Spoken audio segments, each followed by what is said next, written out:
মোশাররফ হোসেন, একটু আপনার কাছে জানতে চাই, আজকে পাহাড়ের দলের হাফিজউদ্দিন আহমেদ তিনি মন্তব্য করেছেন পাহাড়ে আবারও পুরনো খেলা শুরু হয়েছে। এছাড়া বিএনপির আরও কয়েকজন নেতাই আসলে এটি নিয়ে মন্তব্য করেছেন এবং বলেছেন সেখানে ভারতের পতাকা উঠানো হয়েছিল অনেক আগেই, জিয়াউর রহমানের ভূমিকার কারণে সেটি ব্যালেন্স হয়েছে বা স্বাধীনতার ঘোষণা তারা করতে পারছে না। পাহাড় নিয়ে আসলে এই যে রাজনীতি অনেক আগে থেকেই শুরু হয়েছে, সেটি আমরা অতটা কেন আমরা বারবারই শঙ্কার মধ্যে পড়ছি বলে মনে করেন যে এখন এই ঘটনাকে কেন্দ্র করে আবার অন্য কেউ রাজনীতি করার চেষ্টা করছে? ধর্ষণের ঘটনা, পাহাড়ের এই সংকট তো নতুন না, আমরা দীর্ঘদিন ধরে দেখছিলাম। বরং এই সংকটটা শুরু হয়েছিল কিন্তু আপনি দেখবেন যে স্বাধীনতার পর সবচেয়ে বেশি, যখন শেখ মুজিবুর সাহেব বলেছিলেন যে সব বাঙালি হয়ে যাও। তখন তো তাদের মধ্যে একটা এই সন্তু লারমার পিতা মনে হয় তখন ছিলেন, উনি কিন্তু সংসদে দাঁড়িয়ে প্রতিবাদ করেছিলেন, বড় ভাই প্রতিবাদ করেছিলেন।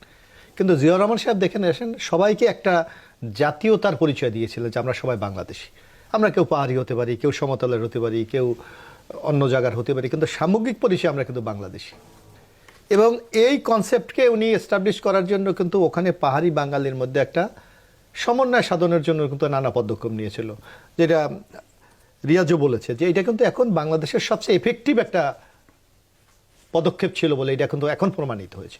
আপনি দেখেন পাহাড়ে, আপনি একটু দেখেন 10 বছর আগের যেভাবে প্রতিনিয়ত ওখানে সংঘর্ষ হতো, লোক মারা যেত, অপহরণ হতো, সেই সংখ্যাটা কিন্তু আছে নাই।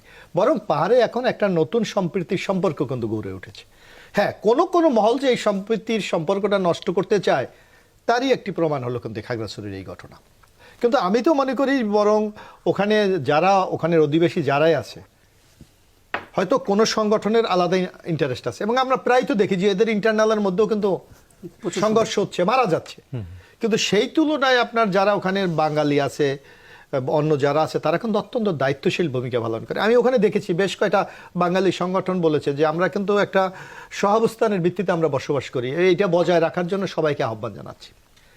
এখন হলো কিছু কিছু ঘটনা আছে যেগুলি ইচ্ছা করলো, যে কথাটি কায়ুম ভাই বলেছে অথবা রিয়াজ বলেছে, যে রাজনৈতিক দলগুলি কিন্তু অনেক সময় অনেক জায়গায় রিয়াকশন দিতে পারে না, কারণ ওই জায়গায় একটা আলাদা শাসন ব্যবস্থা আছে। আপনি দেখেন যে ওখানে আর্মির একটা কন্ট্রোলিং আছে, তাদের একটা অথরিটির ব্যাপার আছে, সুতরাং তাদের উপর অনেকটা ডিপেন্ডেন্ট হতে হয়।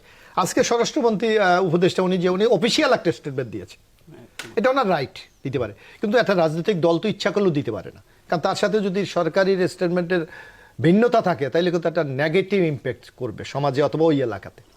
তা আমি মনে করি পদক্ষেপ এখনো পর্যন্ত যা আছে ঠিকই আছে, কিন্তু ওখানে সরকারের এই স্টেপগুলি নিতে হবে। আর হ্যাঁ, বাইরের ইন্ধন আছে এটা তো অস্বীকার, আমরা তো নানা ধরনের সংবাদ নানা সময় শুনি যে বিদেশি কোনো শক্তি ওখানে অন্য কিছু তৈরি করতে চায়, বা ভারতের একটা ইন্ধন তো আজীবন ছিলই সবসময়।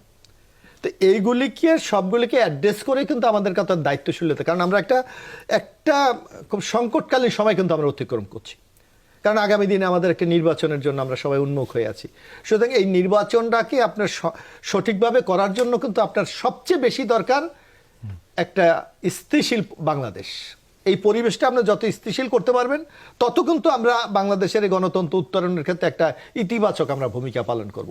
তা আমার মনে হয় সরকার দ্রুত এই ঘটনা, উভয় পক্ষ, আজকে স্বরাষ্ট্রমন্ত্রী গিয়েছে, দরকার হলে আরো যদি উচ্চ পর্যায়ে কোনো লোক দরকার, স্বরাষ্ট্রমন্ত্রীর উপর তো আইন শৃঙ্খলা আর নাই, আমার মনে হয় সবাই মিলে সম্মিলিতভাবে পদক্ষেপ নিয়ে দ্রুত এই ব্যবস্থাগুলিকে একটা নিউট্রাল জায়গায় নিয়ে আসা উচিত, যাতে